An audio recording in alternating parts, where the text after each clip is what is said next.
देखो भाई, last class में हमने क्वेश्चन किया था। वो क्वेश्चन क्या था कि magnetic field due to a straight conductor, और वो स्ट्रेट कंडक्टर कैसा था, इस टाइप का था, वायर थी। और हमने क्वेश्चन किया था कि इसके बाहर यहाँ पे एक पॉइंट पी है, यहाँ मैग्नेटिक फील्ड कितना होगा। ठीक है, अगर हम इसको यहाँ पे लेके आए पॉइंट को, मींस अगर हम मैग्नेटिक फील्ड इसकी सरफेस पे फाइंड आउट करें तो कितना होगा, और अगर हम इसके inside magnetic field find out करें तो मैग्नेटिक फील्ड कितना होगा। ठीक है, क्वांटिटेटिव नहीं, हम सिर्फ एक फॉर्मूले की फॉर्म में पूछ रहे हैं कि कितना होगा। ये करंट इसके अंदर से इस तरह से निकल रहा था बाहर। ठीक है भाई, जब हमने इसको सोल्व किया था तब हमारा आंसर क्या आया था, B is equal to mu naught I over 2 pi R. जब ये यहां था, P point outside, B outside. जब हमने इसको अंदर इस सरफेस के लिए किया था तब ये B क्या आया था, at surface mu naught I over 2 pi R, और ये आर कैपिटल आर के बराबर हो गया था। ठीक है, जस्ट आउटसाइड द सरफेस। ठीक है, अगर थोड़ा सा अंदर डिफरेंस समझो, अगर ये सरफेस है, अगर इसका थोड़ा सा हिस्सा बाहर निकल गया तो ये आ जाएगा, ये B is inversely proportional to R। अगर थोड़ा सा हिस्सा अंदर रह गया तब ये आ जाएगा B is directly proportional to R। ये कंसेप्चुअल क्वेश्चन है जो कि आपका नीट 2022 में आया हुआ था। डायरेक्ट पूछा गया है कि स्ट्रेट करंट कैरिंग कंडक्टर है। ठीक है, ये वाला क्वेश्चन आपका नीट 2022 में पूछा गया है स्ट्रेट, कि एक स्ट्रेट कंडक्टर है, उसके लिए मैग्नेटिक फील्ड डिस्टेंस पे कैसे डिपेंड करेगी। और एक ऑप्शन दिया हुआ था, inside the surface B is directly proportional to R and outside B is inversely proportional to R। Second option था ये। ये क्या था आपका राइट आंसर था। ये तो आपसे डायरेक्ट पूछ लिया इस पेपर में। इसको दूसरी तरह से कैसे पूछ सकते हैं, क्वेश्चन सेम है, अब की बात स्टेटमेंट की बजाय किसमें पूछ लिया, ग्राफ की फॉर्म में। ये मैग्नेटिक फील्ड, ये B है, ये R है, किसके लिए, इस स्ट्रेट कंडक्टर के लिए, ऐसा। Option A. ऑप्शन बी, ये कोई भी ऑप्शन दे सकते हैं, बी इस डायरेक्शन में B है, इस डायरेक्शन में R है। सी, ये सीधा इंक्रीज कर गया, सीधा डिक्रीज कर गया, ये B और ये R। चौथा, ये B और ये R इंक्रीज कर रहा है, डिक्रीज कर गया। तो आपका राइट आंसर ये रहेगा, यहाँ पे B क्या है, डायरेक्टली प्रोपोर्शनल टू R, और ये B क्या है, इनवर्सली प्रोपोर्शनल टू R। आपसे सीधा भी स्टेटमेंट की फॉर्म में पूछा जा सकता है, जैसा आपकी बार पूछा गया था, आपसे ये भी पूछा जा सकता है। रिमेंबर, हम जो क्वेश्चन करते हैं, कंसेप्चुअल करते हैं या कुछ भी करते हैं, वो आपके नीट में, IIT में भी आ सकते हैं। ठीक है, वहां पे कुछ अलग क्वेश्चन नहीं आते, बेसिक कंसेप्ट के ऊपर आते हैं। अच्छा भाई, ये क्वेश्चन हमने किस बेस पे किया था, हमने किया था एम्पियर सर्किटल लॉ, राइट। और हमने क्या बोला कि एम्पियर सर्किटल लॉ क्या बताता है, gives the relation between B and I। Magnetic field और I के बीच में रिलेशन बताता है। ठीक है, एक हमारे पास एक रूल ये भी है, बायोट सेवर्ट लॉ। ये क्या करता है, ये भी तो B और I के बीच में रिलेशन बताता है। दोनों में डिफरेंस क्या है, वो स्मॉल लेंथ के लिए, और ये this is for small length. ठीक है,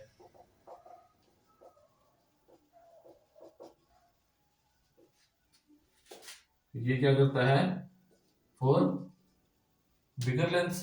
ठीक है भाई, दूसरा, इसके अंदर जो डिस्ट्रीब्यूशन होता है या जो कंडक्टर होता है वो कैसा होता है, नॉन यूनिफॉर्म।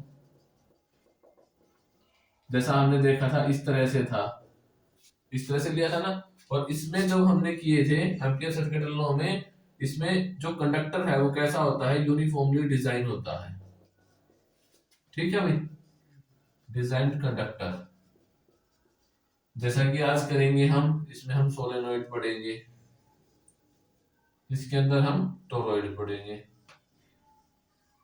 ये कैसे है, यूनिफॉर्मली डिजाइंड है। इस केस में हमने इसी तरह से किया था कि एक स्मॉल कंडक्टर है, टेढ़ा मेढ़ा है, यूनिफॉर्मली डिजाइन नहीं था। तीसरा, ये क्या करता है, बायोट सैवर्ट लॉ, ये क्या है, डिफरेंशियल फॉर्म में होता है। डिफरेंशियल मतलब डिफरेंशिएशन फॉर्म में।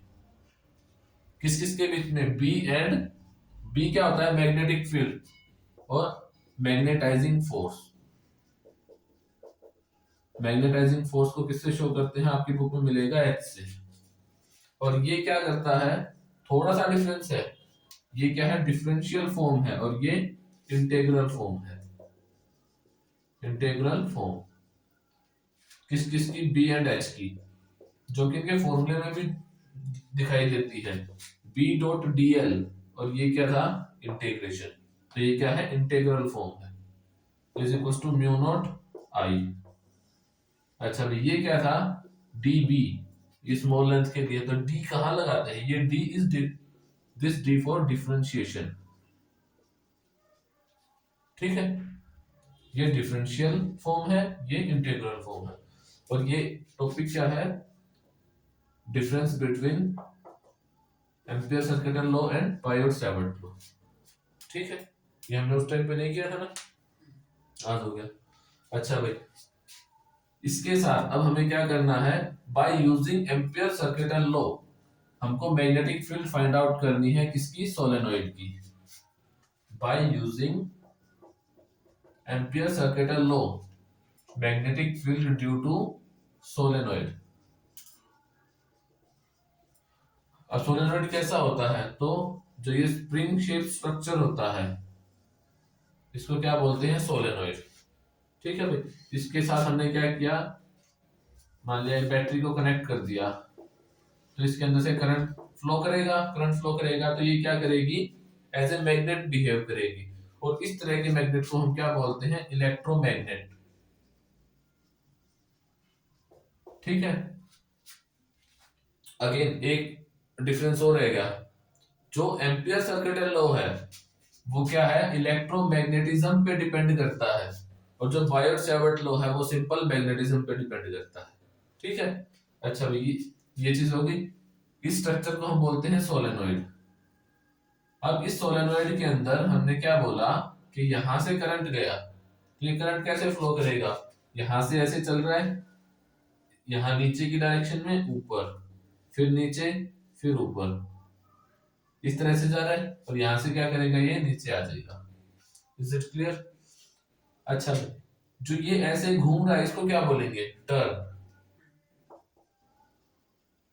यहां से लेके यहां तक अगर एल लेंथ है और 1 2 3 4 5 6 7, यहाँ पे तो हमने काउंट कर लिया 7 टर्न्स है। अगर ये टर्न्स एन नंबर होती तो इसको क्या बोलते हैं हम, एन नंबर ऑफ टर्न्स। ये कैपिटल एन आपको क्या बताता है, नंबर ऑफ टर्न्स कितनी है इसके अंदर। अगर इस कैपिटल एन को अगर हम इस लेंथ से डिवाइड कर देते हैं तो हमको एक स्मॉल एन मिलता है, जिसको बोलते हैं number of turns per unit length. क्योंकि ये लेंथ है, टर्न्स को इस लेंथ से डिवाइड कर दिया। बेसिकली हम फिजिक्स के अंदर किसी चीज को अगर लेंथ से डिवाइड करते हैं तो हम क्या बोलते हैं कि ये क्या है, ग्रेडियंट होता है। आपने पढ़ा होगा पोटेंशियल ग्रेडियंट। जैसे जैसे लेंथ बढ़ेगी तो पोटेंशियल कम होता है, सेकंड चैप्टर में हमने किया था। लेकिन यहाँ पे लेंथ डिवाइड में है, बट फिर भी हम इसको ग्रेडियंट नहीं बोल रहे हैं, हम इसको क्या बोलते हैं, टर्न डेंसिटी। इसका रीजन फाइंड आउट करोगे कि इसको डेंसिटी क्यों बोल रहे हैं। ठीक है, small N is called turn density. Is it clear? अच्छा भाई, अगर हम इस एक टर्म को उठा के देखें सामने से, फ्रंट व्यू से देखें, तो हमको ऐसे दिखेगी। इसके अंदर यहां से करंट जा रहा है, यहां से आ रहा है। इसके अकॉर्डिंग बताओ, अगर ये हमने क्लॉकवाइज ले लिया, अगर हम करंट को एंटी क्लॉकवाइज ले तो ये यहां से इस डायरेक्शन में, यहां से इस डायरेक्शन में होगा। अगर ये करंट की डायरेक्शन एंटी क्लॉकवाइज है तो मैग्नेटिक फील्ड की डायरेक्शन क्या होगी? बाय यूजिंग, उल्टा हाथ मत लगाया गया, सीधा, इसमें सीधा हाथ लगता है, right hand rule, right hand thumb rule. अगर हम हमारे फिंगर्स को, जो ये कर्लिंग है, जैसे ये करंट मूव कर रहा है, इस डायरेक्शन में रखते हैं, तो थंब किसकी डायरेक्शन देगा? करंट, इसकी मैग्नेटिक फील्ड की। इट मींस मैग्नेटिक फील्ड बाहर आ रहा है। अगर हम इस पॉइंट पे देखें तो मैग्नेटिक फील्ड बाहर, यहां पे देखें तो इस तरह से सर्कुलर फॉर्म में बनेगा। सर्कुलर फॉर्म में क्यों बनेगा, रीजन बताओ। नहीं तो देख, अगर हम ये छोटा सा पोर्शन कंसिडर करते हैं तो हम मान सकते हैं कि यहां से करंट सीधा जा रहा है इस डायरेक्शन में। अब इसकी डायरेक्शन में थंब पुट कर दो, जिस डायरेक्शन में करंट है, तो कर्लिंग ऑफ फिंगर क्या देगा? Direction of magnetic field. अब यहाँ पे अगर सीधा रखते हैं तो कर्लिंग ऐसे आएगी, अंदर से बाहर की तरफ, राइट। अब यहाँ पे ये करंट नीचे जा रहा है, तो ये इसी तरह से सर्कुलर फॉर्म में हमको मिलता जाएगा। अगर हम करंट की वैल्यू को थोड़ा सा और बढ़ा दें तो ये सर्कल बड़ा हो जाएगा, ये सारे सर्कल बड़े होते जाएंगे। थोड़ा करंट और बढ़ा देंगे तो ये इस तरह से। अगर हम फ्रंट व्यू देखें, फ्रंट व्यू मतलब हमने,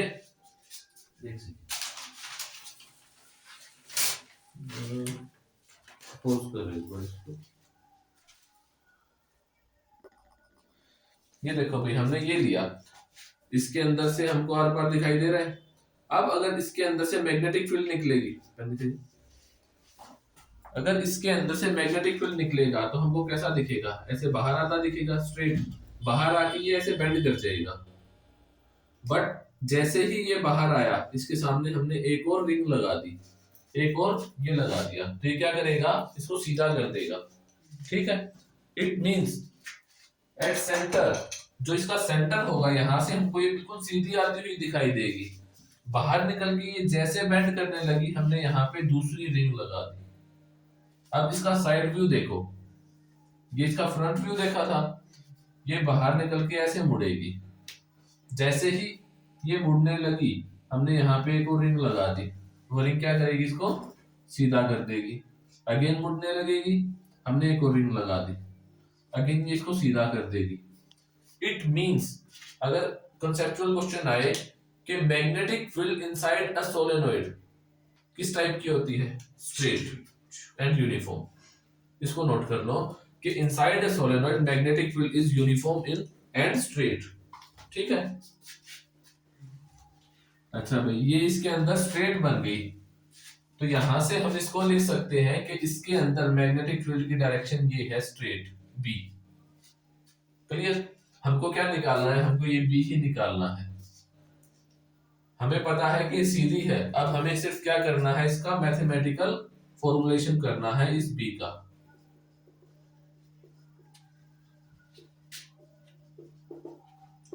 इसके लिए हमारे पास फॉर्मूला क्या है? Ampere circuital law. पहला स्टेप हम क्या करेंगे? Consider Amperian loop, consider Amperian loop. और ये लूप हमने यहाँ पे कैसा कंसीडर किया?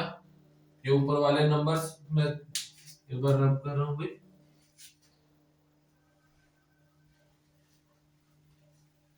ये आपको वीडियो में बाद में मिल जाएगा, उसमें जब वीडियो चेक करोगे तब हमने देखा कि हमने इस तरह का एक एम्पीरियन लूप कंसीडर किया। Consider Amperian loop rectangular shape,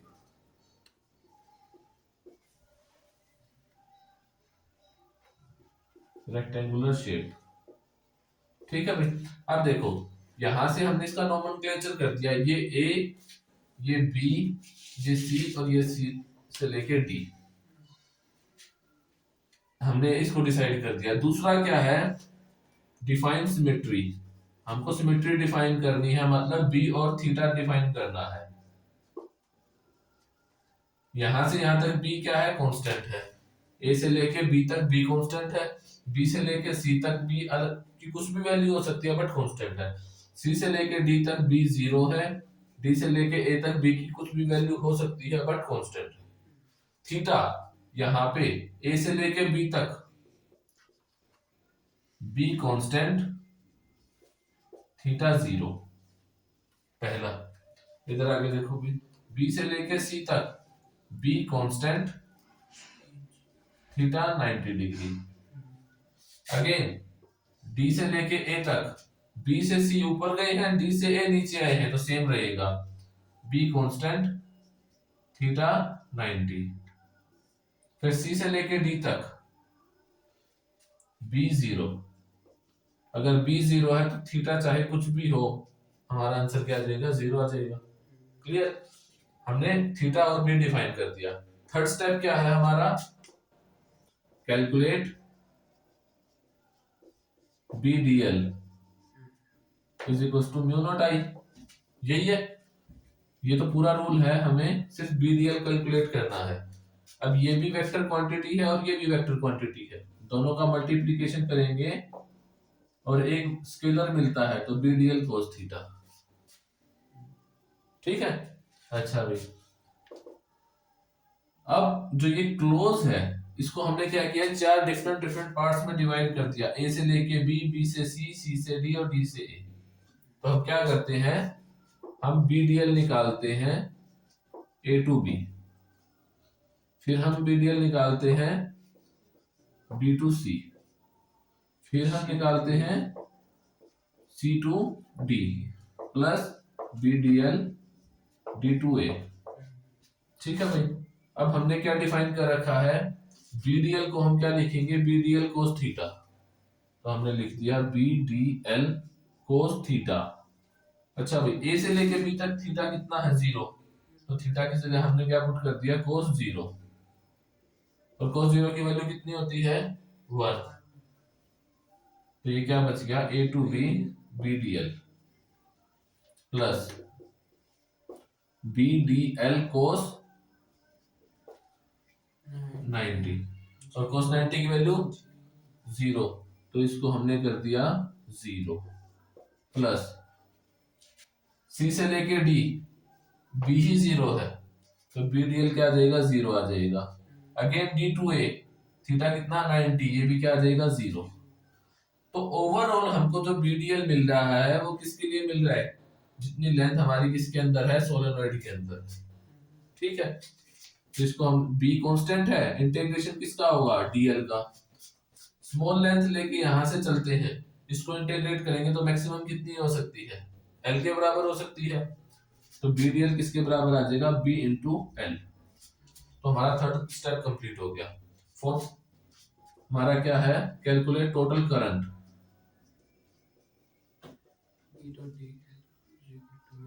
total current I, अगर एक कोयल के अंदर, एक टर्न के अंदर आई करंट जा रहा है तो एन टर्न्स में कितना जाएगा, एन आई। तो टोटल करंट कितना हो गया, capital N into I. Apply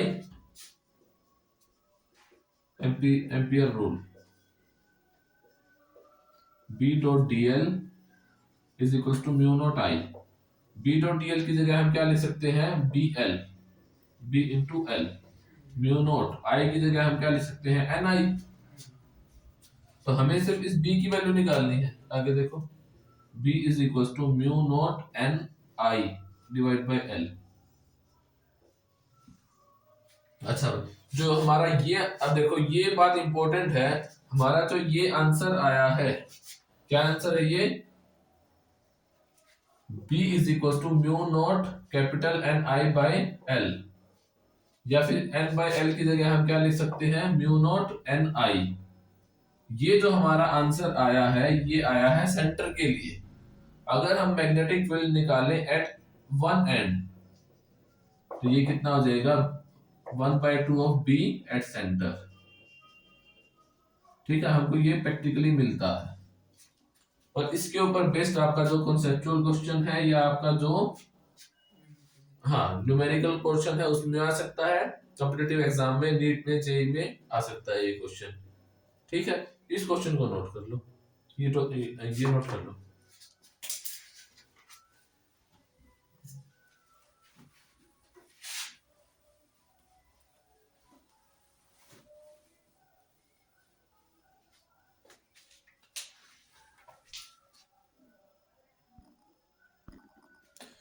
देखो भाई अभी हमने ये क्वेश्चन किया है magnetic field due to a solenoid, और ये हमारा एक रिजल्ट निकल के आया है, और इसी के ऊपर बेस्ड ये एक क्वेश्चन आपका नीट 2022 में आया हुआ था यूजी में। ये क्या है, एक सोलेनोइड है जिसकी रेडियस, एक टर्न की रेडियस दे रखी है आपको 1 मिलीमीटर, और ऐसी ऐसी नंबर ऑफ टर्न्स कितनी है 100।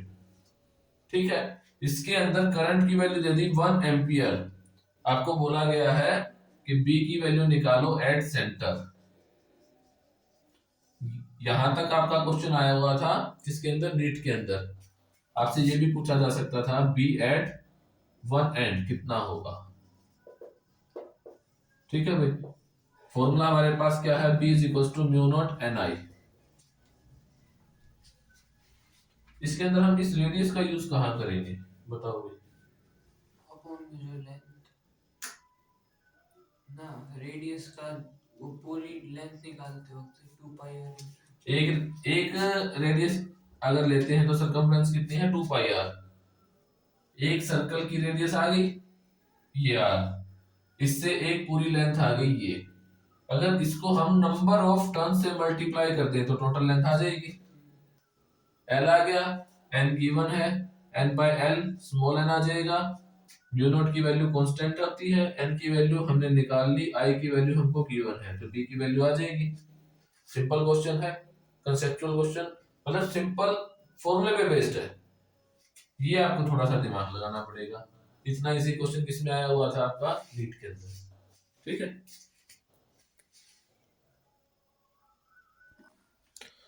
देखो भाई इसी के ऊपर बेस्ड एक क्वेश्चन और क्या है, एक सोलेनोइड है जिसकी नंबर ऑफ टर्न्स कितनी है 1000 और लेंथ कितनी दे दी पर मीटर। मतलब हमको ये एन गिवन नहीं है, हमको क्या गिवन है 100 turns per unit metre.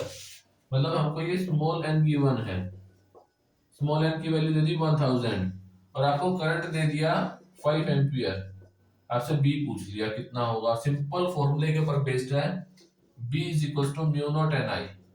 Mu naught की value 4 pi into 10 raise to the power -7, N कितना है 1000, आई कितना है 5। कितना हो गया भैया देखो,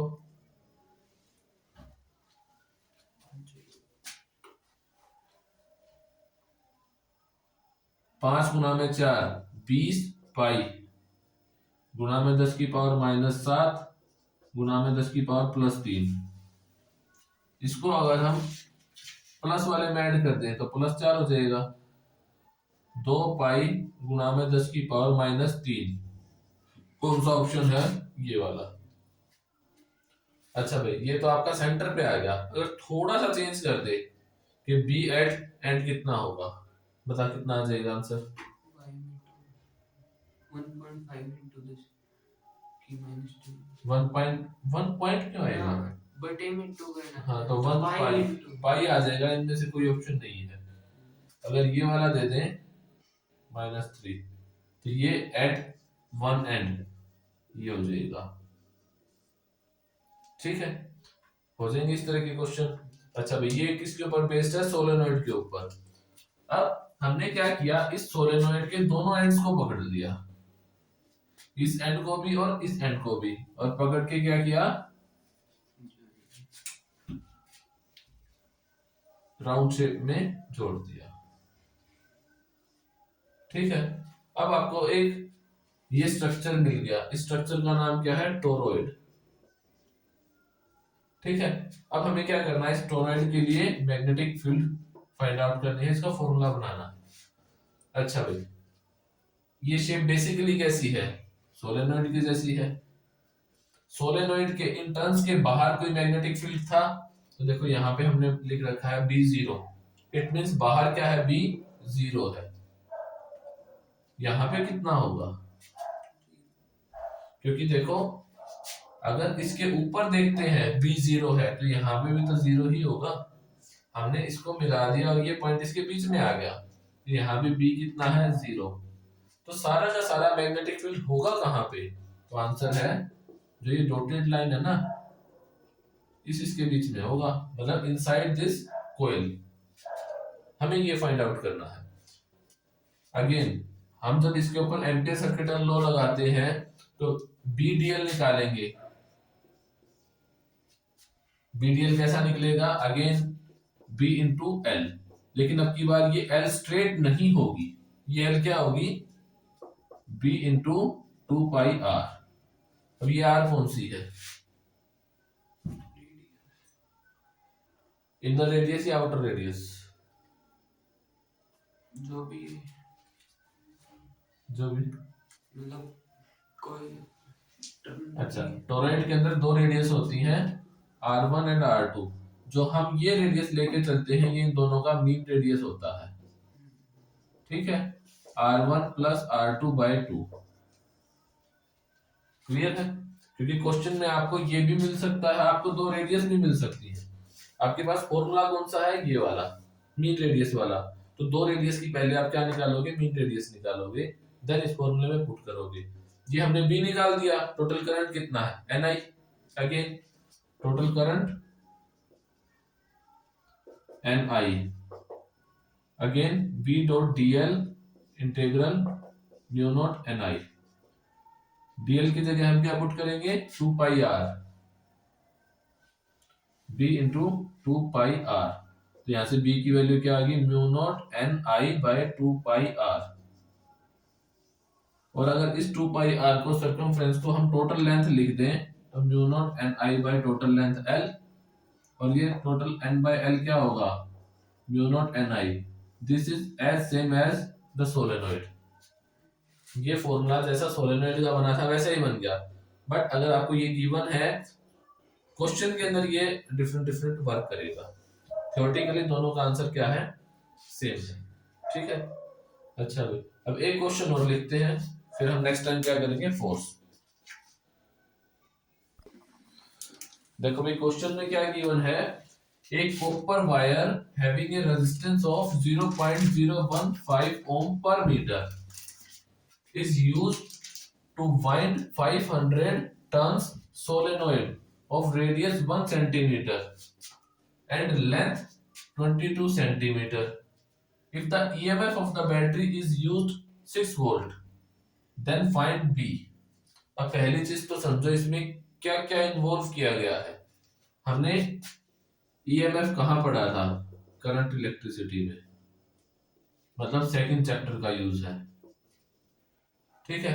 रेजिस्टेंस कहाँ पढ़ा था, इसी चैप्टर में पढ़ा था, मतलब ये दो चीजें कहाँ से आई हैं, सेकंड यूनिट से। जब करंट चलता है तो क्या बनता है, मैग्नेटिक फील्ड, हमसे बी पूछा गया है, ये कहाँ है, जो ये करंट चैप्टर चल रहा है, magnetic effect of electric current.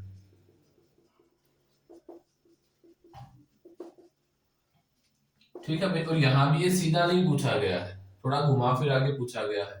तो आप ये देखो कि किसी भी चैप्टर में से क्वेश्चन उठा के किसी भी चैप्टर में डाल सकते हैं, सिर्फ उनका कुछ ना कुछ लिंक होना चाहिए।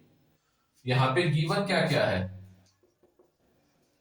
गिवन है नंबर ऑफ टर्न्स, कितनी है 500। अच्छा भाई रेजिस्टेंस गिवन है, आंसर है नहीं। हमको क्या गिवन है, रेजिस्टेंस पर यूनिट लेंथ, और ये कितना है 0.015 ओम। तो अगर हमें रेजिस्टेंस निकालना है तो क्या करना पड़ेगा, R is equal to 0.015 into L, ये करना पड़ेगा, ठीक है। अच्छा भाई अब हमें ये लेंथ गिवन नहीं है, क्या ये लेंथ गिवन है, देखो क्वेश्चन में हमको गिवन है लेंथ कितनी है 22 सेंटीमीटर, तो आप बोलोगे लेंथ तो गिवन है, बट ये लेंथ किसकी है, सोलेनोइड की। सोलेनोइड ऐसा होता है, ठीक है। इसकी एक टर्न की रेडियस r है और इसका सर्कमफ्रेंस कितना हो गया 2 पाई r।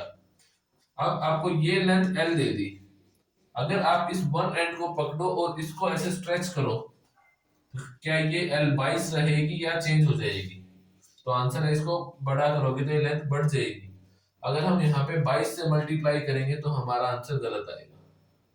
इट मीन्स हमको ये एल निकालनी है, पहली चीज। दूसरा, ये एल किस में गिवन है? सेंटीमीटर में। और ये किस में गिवन है? पर मीटर। देखो, तो पहली चीज हमको किस में कन्वर्ट करना पड़ेगा? मीटर में।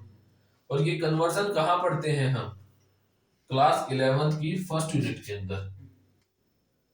क्लास 11th में आता है हमारे पास यहाँ। वैसे तो 9th से आ जाता है, लेकिन जब हम न्यूमेरिकल क्वेश्चन करते हैं तो हमारा 11th से स्टार्ट है। 11th का भी यूज है, 12th का भी यूज है, ठीक है। अच्छा भाई, अब ये लेंथ कैसे निकालेंगे? तो total length is equal to number of turns multiplied by 1 turn. 2 pi R कितनी है? Radius 1 centimetre. तो सेंटीमीटर को उसमें कन्वर्ट करोगे मीटर में तो 10 की पावर -2। अच्छा भाई, नंबर ऑफ टर्न्स कितनी है? 500। इसको सॉल्व करो, कितना आएगा? ये देखो, इसको हम लिख सकते हैं 500 को 5 गुना में 10 की पावर 2। 10 की पावर 2 से 10 की पावर 2 कैंसिल। कितना आ गया?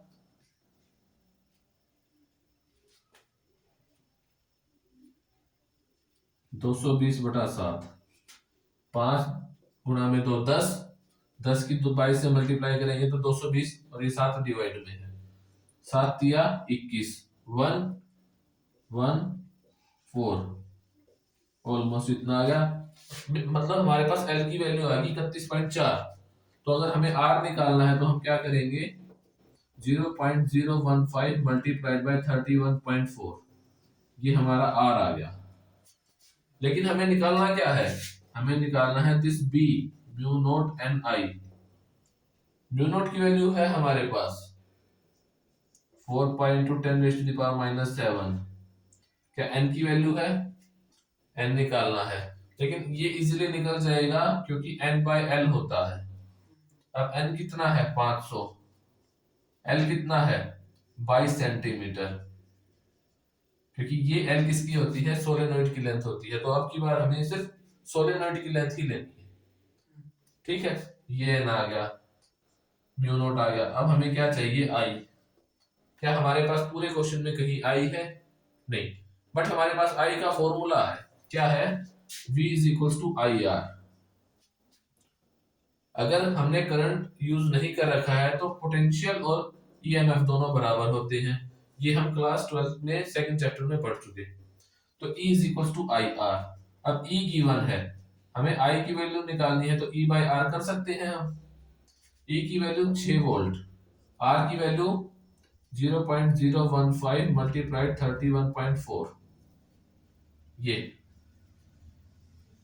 अब हमारे पास सारी चीजें आ गई।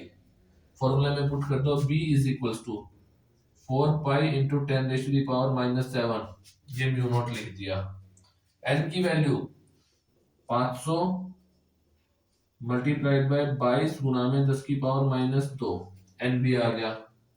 I की वैल्यू 6 गुना में 0.015 मल्टीप्लाइड 31.4। इसको सॉल्व कर लो, सिंपल कैलकुलेशन है, ठीक है भाई। जब इसको सोल्व करते हैं तो हमारा आंसर कितना आता है? देखिए 3.68 इंटू 10⁻³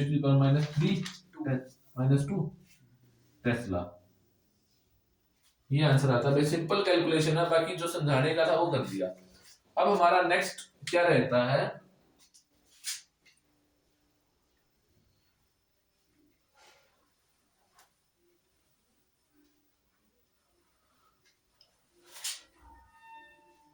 नेक्स्ट टाइम हम करेंगे फोर्स बिटवीन टू कंडक्टर्स। दो कंडक्टर हैं, दोनों कंडक्टर के बीच करंट फ्लो कर रहा है, एक बार सेम डायरेक्शन में, एक बार ऑपोजिट डायरेक्शन में। क्वेश्चन ये आएगा, ये दोनों एक दूसरे को अट्रैक्ट करेंगे या रिपेल करेंगे? बताओ, इसमें अट्रैक्शन होगा या रिपल्शन होगा? इसका तो ये आईआईटी नीट के लेवल का क्वेश्चन है। क्या करना है? कंडक्ट करेंगे या अगर दोनों में सेम डायरेक्शन में करंट फ्लो कर रहा है तो ये दोनों वायर एक दूसरे को अट्रैक्ट करेंगी या रिपेल करेंगी?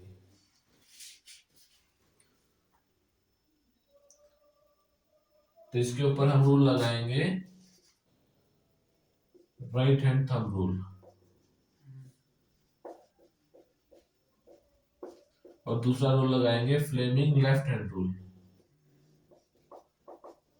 ठीक है, ये दोनों रूल लगा के इन दोनों का आंसर निकाल के लेके आओगे, मुझे बताओगे कि क्या होगा। ठीक है, और इसीलिए क्या होता है, आप प्रैक्टिकली देख सकते हो, घर के बाहर क्या होता है, पोल लगे होते हैं, पोल के ऊपर वायर्स होती हैं, और उन वायर के बीच में इस तरह का एक प्लास्टिक का सेपरेटर लगाया हुआ होता है। ठीक है, ये रीजन कि ये अट्रैक्ट करेंगे या रिपेल करेंगे उसके बाद समझ में आएगा कि क्यों लगाते हैं, ये प्रैक्टिकल एप्लीकेशन में आता है। ठीक है, ये करके आओगे भाई। बाय।